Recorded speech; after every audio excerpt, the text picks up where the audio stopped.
সৃষ্টি, একটি মহাকাব্যিক সৃষ্টি। যারা জানেন ৩১ দফা, এই ৩১ দফা তারেক রহমানের বাংলাদেশের প্রতিটি আপামর জনগণের, তরুণ যুবা প্রত্যেকের জন্য এই ৩১ দফা একটি মাইল ফলক হিসেবে কাজ করবে।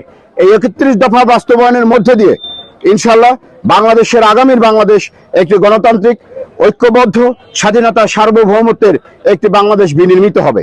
এবং আমরা তারেক রহমানের সেই ৩১ দফার সেই দাওয়াত সাধারণের মধ্যে পৌঁছে দিয়ে আগামীতে যে জাতীয় সংসদ নির্বাচন রয়েছে, যে সংসদ নির্বাচন আসছে, সেই সংসদ নির্বাচনে আমরা সকলে ঐক্যবদ্ধভাবে গণতান্ত্রিক প্রক্রিয়ায় যে নির্বাচনটি হবে, সেই নির্বাচনে দেশনায়ক তারেক রহমান নেতৃত্বে আমরা যে প্রার্থী আসবে, সেই প্রার্থীকে ধানের শীষ প্রতীকে নির্বাচিত করব।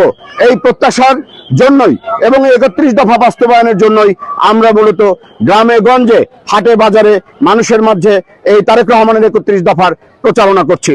আপনাদের সকলকে তারেক রহমানের পক্ষ থেকে পবিত্র ঈদ উল আজহা পরবর্তী শুভেচ্ছা, এবং আগামীতে আপনারা সবাই ঐক্যবদ্ধভাবে ৩১ দফা বাস্তবায়নের জন্য কাজ করবেন।